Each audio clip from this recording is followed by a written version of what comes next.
I'm Timothy from 2-1, and I'm now actually having my second internship in the Ritz-Carlton Shanghai Pudong, which located in Shanghai. The location of the hotel is in the IFC 8th Century Avenue, Lujiazui.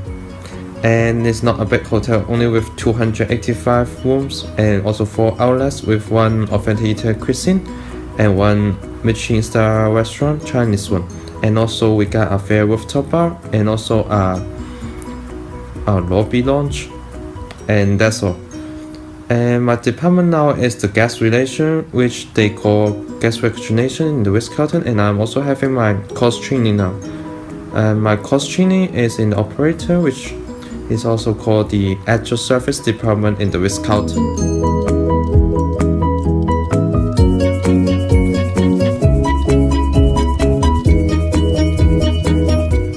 So because the location I choose this time is in China, Shanghai, and actually it's quite different with my previous one, because my previous training, I start my first internship in Taiwan, and I think these 2 places is really different. The first one I think might be the gas and also might be the culture. The gas in China is rather wood, and they are not that respect to the service industry. This is not a good news for our hoteler, because we are also in the service industry. And Taiwan people is more elegant, I would say, and they might probably more respect to even to the waiters, to what kinds of jobs you are doing. They pay more attention to you, and they pay more respect to you. Yeah, that's the difference between these 2 cultures. But luckily, my hotel colleagues, I think they are really kind and they are really professional. They can under pressure, and they got lots of things I can learn from them. But in China, the salaries for the hotel industry is really low for most of them. They can't even get the service charge as part of them salaries. So I don't know if this will change in a couple of years, but I hope this will change, because inside the hotel they got really passionate people, and the people there, they're really working really hard for making the revenue for the hotel. So actually this is my first time to stay in China for such a long period of time.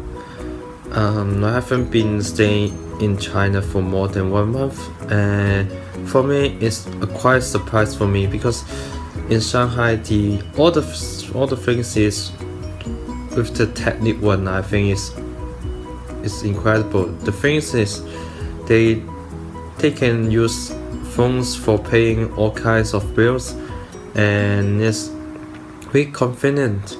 Even in Hong Kong and Macau you can do this, and for buying stuff they are really convenient city. But the worst thing I would say is the people, and might be the education, and might be the respect for the other industry. So that's China. So maybe in the future there's something might be changed, and I hope they will change. So for the work environment, actually it's really small. Inside the office, a small office, we got our hotel manager there, we also got our general manager, and also the room division manager, even our department head, the guest recognition manager is also there. And for the full-time employee and our trainee, we also need to use computers. For our whole department, we only got two computers, and we need to wait for such a long time to use for any kinds of maybe the opera system or the work, the Excel, something like this. we need to wait for a long time and for the reports. And this made us to can finish our work on time, and we always have overwork, over hour, and it's not paying us for this, the company. I think it's because of the location. The location is in Lujiazui, and it's one of the most famous tourism attractions place, and you can see the whole Bunwheel there. The view is good. Before the office, for us, it's really not that comfortable, you know. So the work environment, there's many things they can improve, I think. And for the company culture, I think the company culture and the teamwork for the hotel is really good. The colleagues, they work together, and the people there is good. They are professional, and you can learn so many things there. I think this is the good part.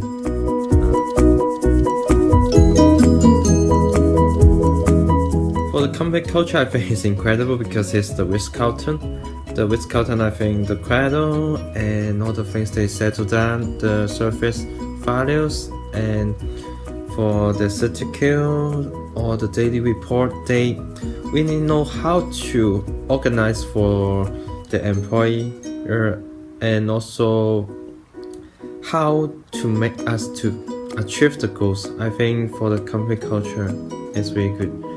But I think most of the Ritz-Carlton, they did really well for this point.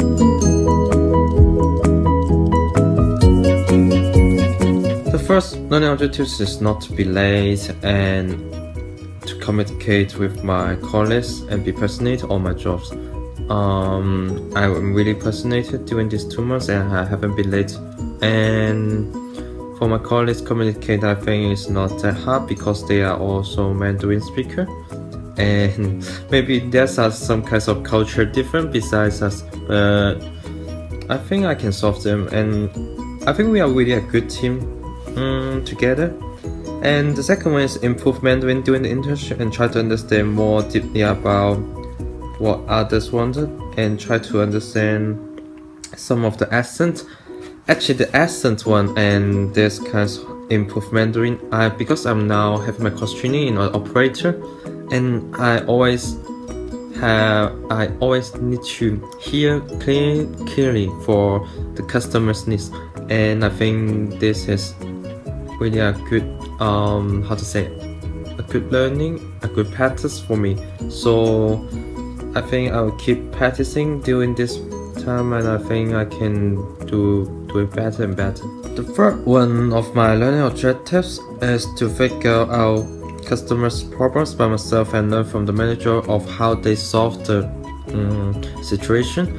So actually there's so many things that in every single day, and I have been keep watching to our manager and also for our full-time employer and how they solve the situation. I think it's quite good for learn from others' advantage. This is also my fourth learning objectives, is to learn from the advantages of your co-workers and try to improve yourself and discuss with them what the team can be improved. Because we also have daily meeting, and for the daily meeting we also can show others what we need to improve, and I think that's how our team become better. And try to figure out customers' problems, because like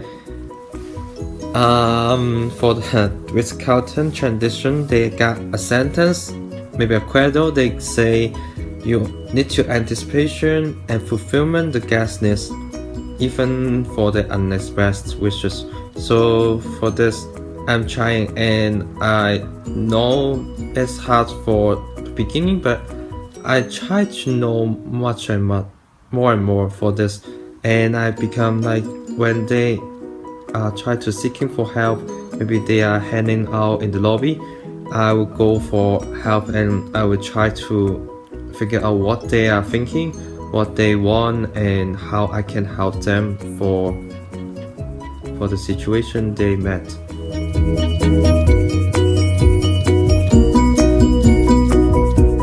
For me, as a guest recognition department, the one I met the most might be the third one. I mean the learning objectives, the third one, and because the third one is you need to handle for the guest needs, and you need to solve them by myself, and because I need to have the in-one check-in for the guests, and there sometimes we might have equipment or facilities problems, so I need to handle for them immediately, or I need to communicate with my co-workers, with my other departments, and I always met these kinds of situation. And for our department, we also need to have engagement. So there might be more and more stories after I finish my whole internship with the guests, with how we met them, with how we met the needs of them, and also some kinds of wow story or engagement, or some things that they won't expect we would do for them.